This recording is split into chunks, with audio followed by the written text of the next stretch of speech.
हर हर महादेव दोस्तों, इस साल हम सबके प्रिय शिव जी के 12 ज्योतिर्लिंगों में से एक केदारनाथ की यात्रा 10 मई से स्टार्ट हो गई है।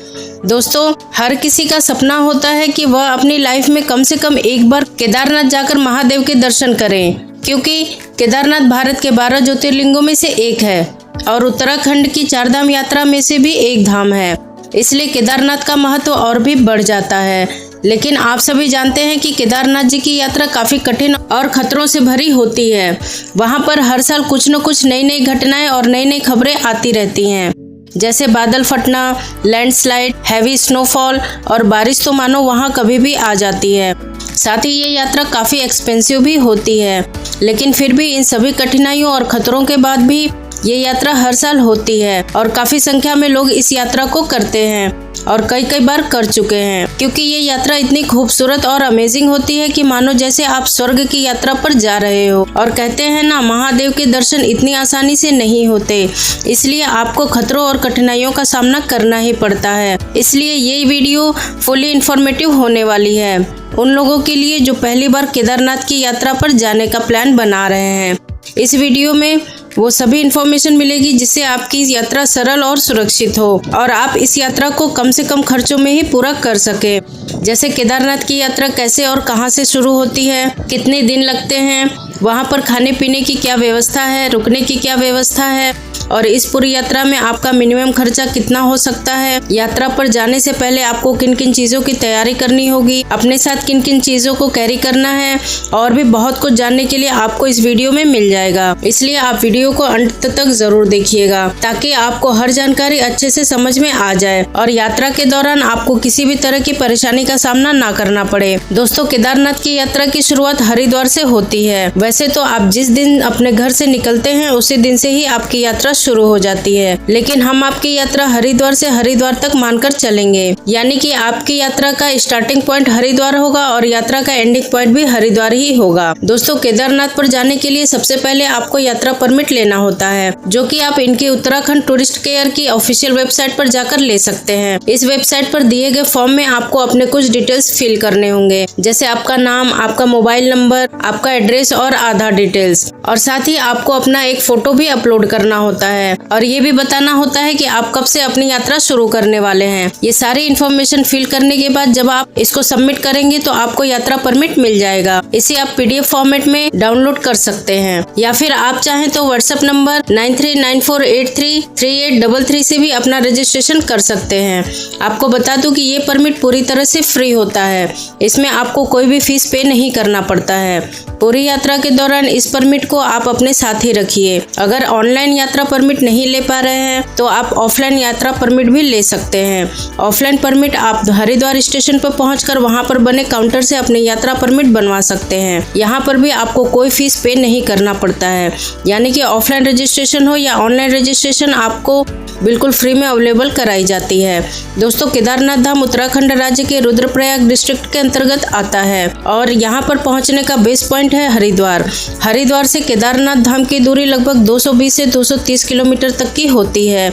हरिद्वार रेलवे स्टेशन के बाहर से ही आपको सोनप्रयाग जाने वाली बसेस मिल जाएंगी, जो कि सुबह 4 से 5 बजे तक ही चलती हैं, जिसका किराया 550 रुपए तक का रहता है। लेकिन टिकट आपको हैंड टू हैंड नहीं मिलेगी, इसका टिकट आपको एक दिन पहले ही लेना पड़ेगा, यानी कि हरिद्वार आपको एक दिन पहले ही आना होगा। जैसे मान लीजिए कि आप 10 तारीख को हरिद्वार से सोनप्रयाग जाने वाले हैं, तो आपको 9 तारीख को ही हरिद्वार पहुंचकर टिकट ले लेना है और आप चाहें तो इसकी ऑनलाइन बुकिंग भी करवा सकते हैं। हरिद्वार रेलवे स्टेशन और बस स्टैंड दोनों ही आमने सामने बने हुए हैं, लेकिन सोनप्रयाग जाने वाली बसेस बस स्टैंड के अंदर से नहीं बल्कि बाहर रोड पर मिलती है। इस बस का टिकट लेने के लिए हरिद्वार रेलवे स्टेशन के बाहर बने ऑफिस से आप अपनी बुकिंग करवा सकते हैं। यहाँ पर 550 रुपए पे करके आप अपनी बस टिकट ले लेंगे। तो हरिद्वार पहुंचकर सबसे पहले आपको बस की टिकट ले लेनी है। उसके बाद आप चाहें तो होटल या यहाँ पर बने आश्रम में रुक सकते हैं। आप चाहें तो शाम के टाइम में हर की पौड़ी पर माँ गंगा की आरती का आनंद उठा सकते हैं। उसके बाद नेक्स्ट डे हर की पौड़ी पर माँ गंगा में डुबकी लगाकर सुबह 4 बजे अपने बस के लिए चले जाएं। आपको बता दूं कि आप सोनप्रयाग तक अगर बस से नहीं जाना चाहते हैं या बस की टिकट नहीं मिल पाई है तो घबराने की कोई जरूरत नहीं है। आप वहां के लोकल ट्रांसपोर्ट का भी यूज करके सोनप्रयाग तक पहुंच सकते हो, लेकिन ये काफी महंगा पड़ेगा। यहाँ पर प्राइवेट टैक्सी सुबह 4 से 10 बजे तक मिल जाएगी, जिसका किराया 1200 से 2000 तक का हो सकता है। और अगर आप अपनी पर्सनल गाड़ी से जाना चाहते हैं तो आप सोनप्रयाग तक अपनी प्राइवेट गाड़ी से जा सकते हो। सोनप्रयाग में ही मल्टी लेयर कार पार्किंग बनी हुई है, तो आप अपनी कार को यहाँ पर पार्क करके अपने आगे की यात्रा को शुरू कर सकते हैं। और हाँ, जो लोग हेलीकॉप्टर से अपनी यात्रा शुरू करना चाहते हैं तो उन्हें बता दूं कि केदारनाथ में 3 जगह से हेलीकॉप्टर की सर्विस प्रोवाइड कराई जाती है। पहली नारायणकोटि, दूसरी फाटा और तीसरी सिरसी। इन तीनों ही जगहों से केदारनाथ धाम तक पहुंचने के लिए अलग अलग चार्जेस होते हैं। हरिद्वार से सोनप्रयाग जाते समय रास्ते में ऋषिकेश, देवप्रयाग में भागीरथी और अलकनंदा का अद्भुत संगम भी देख सकते हैं। फिर रुद्रप्रयाग से गुप्त काशी होते हुए लगभग 8 से 9 घंटे में आप सोनप्रयाग तक पहुंच जाओगे। आपको बता दूं कि लगभग सभी बसेस आपको सोनप्रयाग से 1 किलोमीटर पहले ही सीतापुर में आपको उतार देंगी, क्योंकि सोनप्रयाग में ज़्यादा बसों की पार्किंग नहीं है। तो अगर आप सीतापुर में उतरते हैं तो 1 किलोमीटर पैदल चलकर आपको सोनप्रयाग तक जाना होगा।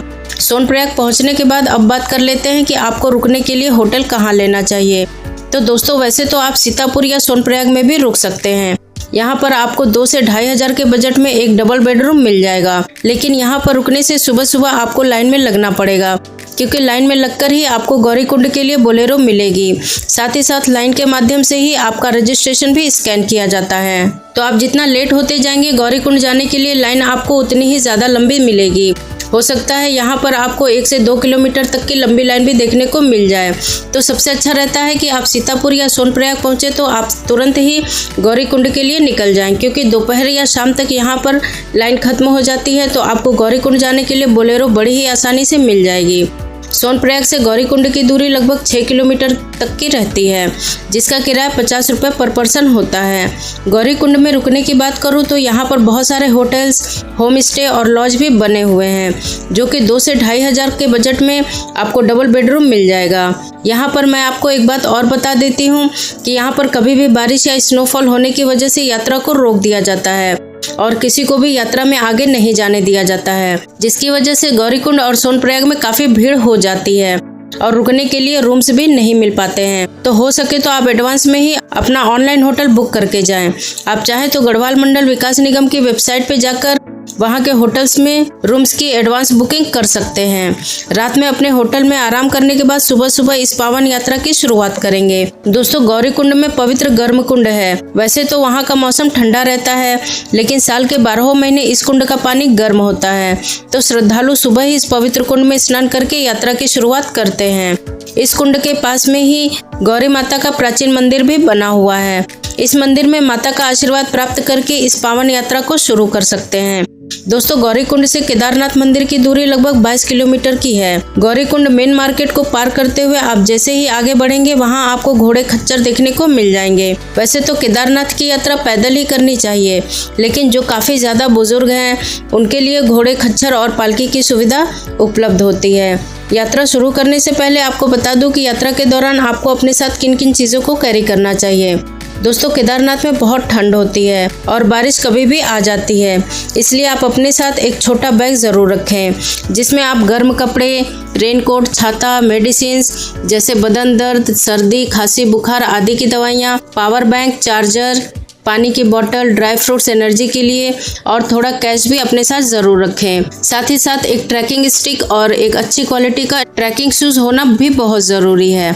आपको बता दूं कि पूरी यात्रा के दौरान आपको पीने का पानी का नल और वॉशरूम की फैसिलिटी मिलती रहेगी। साथ ही साथ लेमन सोडा, नींबू पानी, ककड़ी और कोल्ड ड्रिंक जैसी चीज़ें भी आपको मिलते रहेंगे, लेकिन इनका प्राइस 2 से 3 गुना ज़्यादा रहता है। पूरी यात्रा में आपको हर 1 किलोमीटर पर रेस्टोरेंट और मेडिकल फैसिलिटी भी मिल जाएगी।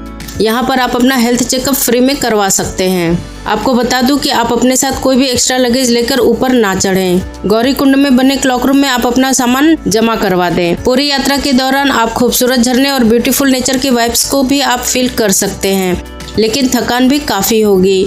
गौरीकुंड से लगभग 4 किलोमीटर की ट्रैकिंग करने के बाद आप पहुंचेंगे भीमबली। ये एक बड़ा स्टॉपेज है। भीमबली पहुंचने के बाद आप देखेंगे कि वहां से कटकर एक रास्ता और निकला है। ये रास्ता ब्रिज के माध्यम से मंदाकिनी नदी को पार करके दूसरे साइड को जाता है। लेकिन ये रास्ता थोड़ा लंबा है, इसलिए आपको इस रास्ते से ना जाकर आगे रामबाड़ा की ओर जाना होगा। तो भीमबली से लगभग 1.5 किलोमीटर की यात्रा करने के बाद आप पहुंच जाओगे रामबाड़ा। आपको बता दूं कि 2013 की आपदा से पहले यह एक गांव हुआ करता था, लेकिन आपदा आने के बाद यह पूरी तरह से नष्ट हो गया। अब रामबाड़ा से पुल के थ्रू मंदाकिनी नदी को पार करके आप दूसरी साइड पर पहुंच जाएंगे। दोस्तों, रामबाड़ा के बाद से ही काफी खड़ी चढ़ाई देखने को मिलेगी और थोड़ी थोड़ी दूर पर आराम करते हुए नॉर्मल वॉक करके यात्रा को पूरा करेंगे। यात्रा के दौरान आपके चलने की स्पीड ज्यादा नहीं होनी चाहिए, नहीं तो आपको ज्यादा थकान महसूस होगी और सांस लेने में भी प्रॉब्लम हो सकती है। तो गौरीकुंड से लगभग 8 से 9 घंटे की यात्रा करके आप बेस कैंप तक पहुंच जाओगे। ये बेस कैंप बाबा के धाम से लगभग 1 से 1.5 किलोमीटर पहले आता है। यहाँ पर आप स्टे भी कर सकते हैं। यहाँ पर स्टे करने के लिए आपको एडवांस बुकिंग करनी होती है, जो कि आप GMVN की ऑफिशियल वेबसाइट पर जाकर बुक कर सकते हैं। मंदिर के आसपास कुछ होटल और धर्मशाला भी मिल जाएंगी, जहां आपको थोड़ा एक्स्ट्रा चार्ज देकर आप स्टे कर सकते हो। आपको बता दूं कि घोड़े वाले भी आपको बेस कैंप तक ही लेकर जाएंगे। उसके बाद आगे की यात्रा यानी मंदिर तक आपको पैदल ही जाना होगा। बेस कैंप के पास बने काउंटर पर आपको अपना यात्रा रजिस्ट्रेशन चेक करवाना होगा। यहाँ पर रजिस्ट्रेशन होने के बाद आपको टोकन दिया जाएगा। गौरीकुंड से लगभग 12 घंटे की ट्रैकिंग करके आप मंदिर तक पहुँच जाएंगे।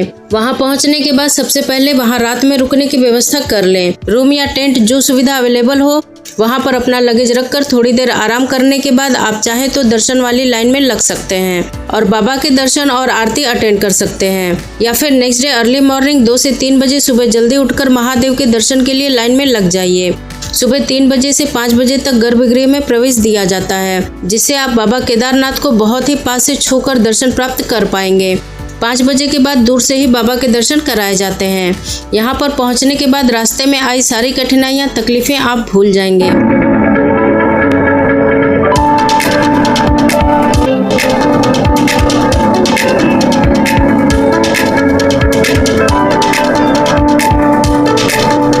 और आपको महादेव का आशीर्वाद प्राप्त होगा।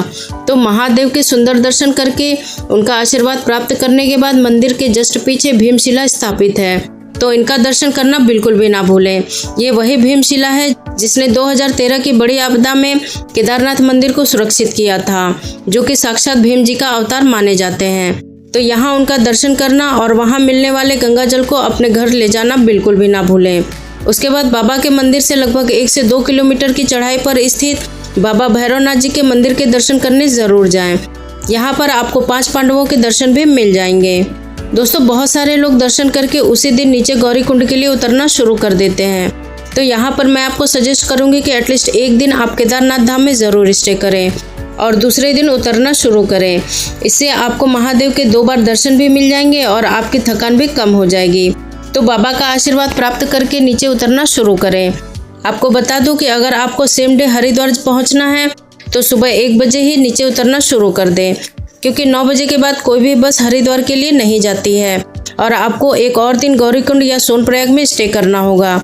तो नीचे उतरने के बाद अगर आपने गौरीकुंड में बने लॉकर रूम में अपना सामान जमा किया था तो उसे कलेक्ट करके बस या टैक्सी लेकर हरिद्वार पहुंच जाएं। और अगर हरिद्वार के लिए आपको कोई भी सुविधा नहीं मिल पा रही है तो आप रुद्रप्रयाग के लिए गाड़ी लेकर जा सकते हैं। उसके बाद रुद्रप्रयाग से हरिद्वार चले जाएं। इस तरह से आपके केदारनाथ की यात्रा हरिद्वार से शुरू होकर वापस हरिद्वार पर आकर पूरा हो जाता है। इस यात्रा को करने में आपका कुल 4 से 5 दिन का समय लग जाएगा और इस पावन यात्रा को पूरा करने में आपका लगभग 5 से 6 हज़ार तक का खर्च आएगा। ये डिपेंड करता है कि आप ये यात्रा कब और कैसे करते हैं। हो सकता है आपकी ये यात्रा इससे भी कम बजट में पूरा हो जाए या फिर इससे भी ज़्यादा लग सकता है।